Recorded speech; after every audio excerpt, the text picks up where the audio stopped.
మన లాస్ట్ వీడియోలో మనం ఒక ఇంపార్టెంట్ ఫౌండేషన్ని ఎస్టాబ్లిష్ చేసాం. గవర్నమెంట్ ఎగ్జామ్స్ ఫెయిల్ అవ్వడానికి నాలెడ్జ్ డెఫిసిట్ కాదు, పర్ఫార్మెన్స్ సిస్టమ్ డెఫిసిట్ అని అర్థం చేసుకున్నాం. మనం 5 పిల్లర్స్ని ఐడెంటిఫై చేసాం. అందులో first and foremost pillar is mind set architecture. దాని గురించే ఈరోజు డీప్ డైవ్ చేస్తున్నాం. ఇది మోస్ట్ ఇంపార్టెంట్ పిల్లర్, ఎందుకంటే మిగిలిన 4 పిల్లర్స్ కూడా దీని మీదే స్టాండ్ అవుతాయి. మైండ్ సెట్ ఆర్కిటెక్చర్ అన్స్టేబుల్గా ఉంటే learning system, time architecture, pressure performance, sustainability system ఇవన్నీ కూడా షేక్ అవుతాయి. ఒక స్ట్రాంగ్ మైండ్ సెట్ ఆర్కిటెక్చర్ని బిల్డ్ చేయడానికి 3 స్పెసిఫిక్ న్యూరలాజికల్ స్ట్రక్చర్స్ ఉన్నాయి. ఈరోజు ఆ 3 స్ట్రక్చర్స్ని ఐడెంటిఫై చేస్తాం, ఎందుకు ఫాల్టీగా అవుతున్నాయో అర్థం చేసుకుంటాం, అండ్ సైంటిఫిక్గా దాన్ని సిస్టమేటిక్గా రీవైర్ చేసే సిస్టమ్ని ఈరోజు మనం బిల్డ్ చేస్తున్నాం. Hi, I'm Latadevi Nunna. I'm a peak performance coach for students. మరి ఇక మొదలు పెడదామా? ముందు చాలా ఇంపార్టెంట్ క్లారిఫికేషన్. మైండ్ సెట్ అనే వర్డ్ని చాలా ఓవర్గా యూజ్ చేయబడింది. Every motivational speaker, every coaching centre, every YouTube channel ఈ వర్డ్ని యూజ్ చేస్తారు, మైండ్ సెట్ గురించి మాట్లాడతారు. కానీ ఇందులో చాలా మంది దీన్ని చాలా వేగ్గా యూజ్ చేస్తారు. నేను ఇక్కడ మైండ్ సెట్ ఆర్కిటెక్చర్ అంటే నేను స్పెసిఫిక్గా దేని గురించి చెప్తున్నాను అనేది మీరు ఫస్ట్ అర్థం చేసుకోవాలి. ఆర్కిటెక్చర్ అంటే ఒక స్ట్రక్చర్. ఒక బిల్డింగ్కి ఫౌండేషన్, పిల్లర్స్, బీమ్స్, వాల్స్ ఇలా ఉంటాయి. ఈ స్ట్రక్చర్ బిల్డింగ్ ఎంత వెయిట్ హోల్డ్ చేయగలదు, ఎన్ని ఇయర్స్ స్ట్రాంగ్గా నిలబడగలదు, ఎలాంటి కండిషన్స్లో కొల్లాప్స్ అవుతుంది అనే దాన్ని డిటర్మైన్ చేస్తుంది. మీ మైండ్ సెట్ కూడా అలాంటి స్ట్రక్చరే ఉంది. ఆ స్ట్రక్చర్లో బిలీవ్స్ అంటే నేను ఎవరు, నేను దేనికి క్యాపబుల్, నేరేటివ్స్ అంటే నా పాస్ట్ ఫెయిల్యూర్స్ ఏం ప్రూవ్ చేస్తున్నాయి, ఐడెంటిటీ అంటే ఈ జర్నీలో నేను ఎవరు, నా పాత్ర ఏంటి, అండ్ రెస్పాన్స్ ప్యాటర్న్స్ ఒక సెట్ బ్యాక్ వచ్చినప్పుడు ఆటోమేటిక్గా నేను ఏం చేస్తాను. ఇవన్నీ కూడా మీ mind set స్ట్రక్చర్లో part.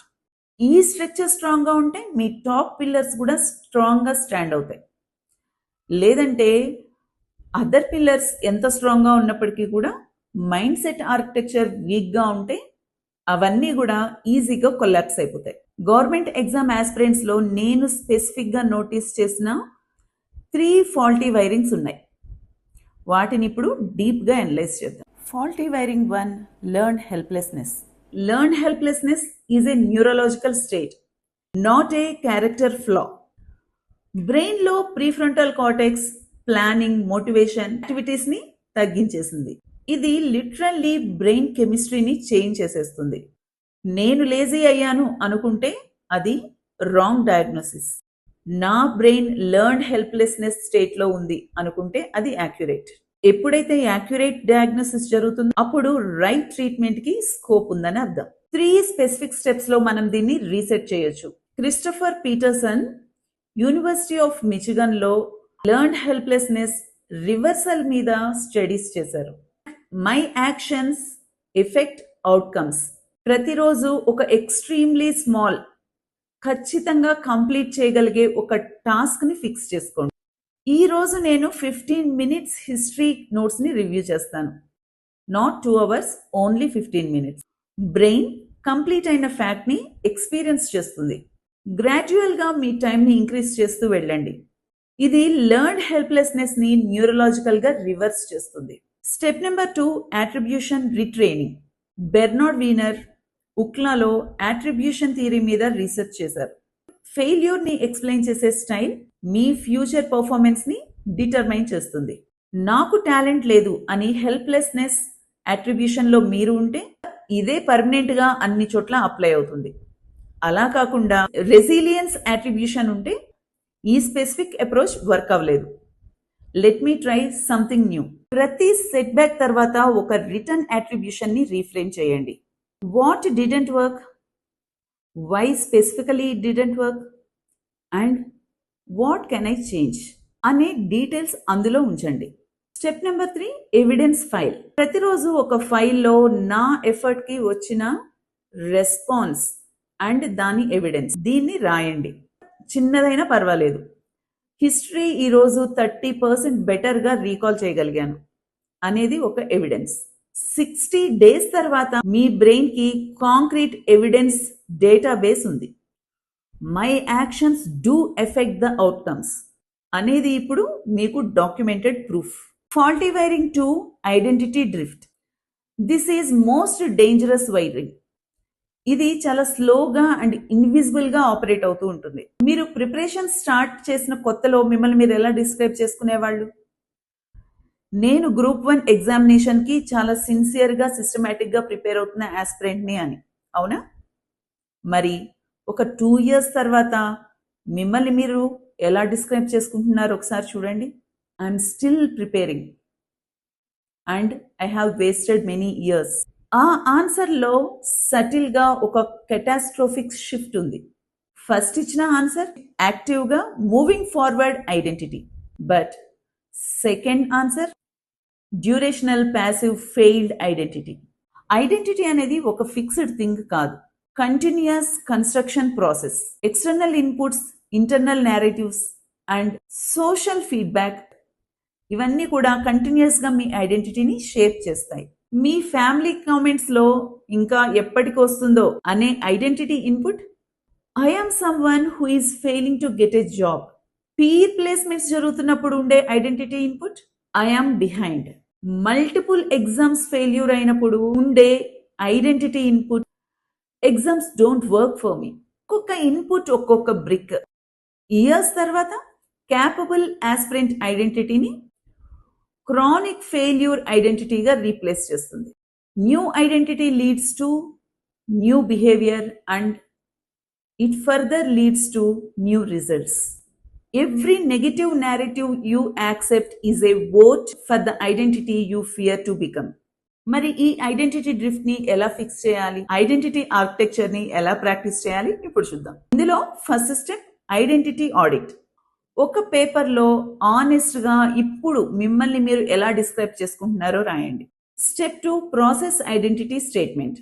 Government job వచ్చినప్పుడు నేను సక్సెస్ఫుల్ అవుతాను అనేది result based identity. This is fragile, external and delayed. Process identity అంటే నేను ఒక సిస్టమాటిక్ సైన్స్ బేస్డ్ లెర్నర్ని, ఎవ్రీ డే డెలిబరేట్గా బెటర్ అవుతున్నాను. This is immediate, internal and unshakable. ఈ స్టేట్మెంట్ని రాయండి, డైలీ దాన్ని రీడ్ చేయండి. Step number 3 identity consistent micro actions. ఒక సిస్టమాటిక్ లెర్నర్ ఏం చేస్తాడు? ఈ క్వశ్చన్కి ఆన్సర్ కన్సిస్టెంట్ యాక్షన్స్. రోజుకి ఒక కన్సిస్టెంట్ యాక్షన్ అయినా సరే మీరు చేయండి. యాక్షన్స్ మీ ఐడెంటిటీని కన్ఫర్మ్ చేస్తాయి అండ్ స్ట్రాంగర్ ఐడెంటిటీని క్రియేట్ చేస్తాయి. మరిన్ని స్మాలర్ యాక్షన్స్ తీసుకోవడానికి మిమ్మల్ని పుష్ చేస్తాయి. So it creates a positive cycle. Step 4 narrative editing. మీరు మీ స్టోరీని ఎలా నేరేట్ చేస్తారో మీ బ్రెయిన్ కూడా దాన్ని బిలీవ్ చేస్తుంది. 3 అటెంప్ట్స్ అయ్యాయి ఫెయిల్యూర్ ని అనే నేరేటివ్ ని, నేను స్పెసిఫిక్ వీక్నెసెస్ ని ఐడెంటిఫై చేశాను, ఇప్పుడు వాటిని టార్గెట్ చేసి ప్రిపరేషన్ చేస్తున్నాను అనే ఐడెంటిటీని రీవైర్ చేయండి. Facts are same but different narrative. ఇది completely different identity implication. Faulty wiring 3 social comparison syndrome. ఇది మన తెలుగు స్టేట్స్ లో ముఖ్యంగా స్టూడెంట్స్ కి చాలా యూనిక్ గా ఇంటెన్సిఫైడ్ గా ఉంటుంది. లియోన్ ఫెస్టింజర్ 1954లో సోషల్ కంపారిజన్ థియరీ గురించి కొన్ని స్టడీస్ చేశారు. Humans naturally, automatically, involuntarily other humans తోటి కంపేర్ చేసుకుంటూ ఉంటారు. This is neurologically built in. Evolutionarily this is useful for survival. కానీ మోడర్న్ కాంటెక్స్ట్ లో గవర్నమెంట్ ఎగ్జామ్ ప్రిపరేషన్ లో this mechanism turns against the person. Specifically 3 triggers మన Telugu exam aspirants ని effect చేస్తూ ఉంటాయి. Trigger 1 peer career progression. My engineering classmates placed in TCS, Infosys etcetera. MBA classmates Hyderabad corporate companies లో set అయిపోయారు. Mean while as an aspirant I'm still preparing. Trigger 2 family comparisons. పెళ్లి, పండగ, శ్రాద్ధం ఏదైనా సరే వాడు జాబ్ చేస్తున్నాడు, ఇంత సంపాదిస్తున్నాడు అనే కాన్వర్జేషన్స్ చాలా కామన్ గా వినిపిస్తూ ఉంటాయి. And trigger 3 is coaching centre internal comparisons. Same batch లో ఒకరికి కన్సిస్టెంట్ గా మాక్ టెస్ట్ లో హయ్యర్ స్కోర్ వస్తుంది and other aspirants feel personally inadequate. ఈ అప్వర్డ్ సోషల్ కంపారిజన్స్ ఎక్కువయ్యే కొద్దీ ఆస్పిరెంట్స్ లో increased cortisol levels, reduced self efficiency, increased anxiety and reduced intrinsic motivation అనేవి ఎక్కువగా కనిపిస్తూ ఉంటాయి. ఈ కార్టిసాల్ లెవెల్స్ ఎప్పుడైతే ఎలివేటెడ్ గా ఉంటాయో హిప్పోకాంపస్ మీద అది నెగిటివ్ గా ఎఫెక్ట్ చేస్తూ ఉంటుంది. సో మెమరీ, రిటెన్షన్, రీకాల్ అనేది గ్రాడ్యువల్లీ తగ్గిపోతుంది. అంటే మీరు ఈ కంపారిజన్ ట్రిగ్గర్లో కూరుకుపోయిన రోజున మీ స్టడీ సెషన్లో ఎన్కోడింగ్ క్వాలిటీ చాలా మిజరబుల్గా తయారవుతుంది. Comparison leads to cortisol increase, that leads to poor encoding, and poor encoding leads to poor retention and poor performance, which again leads to more comparison.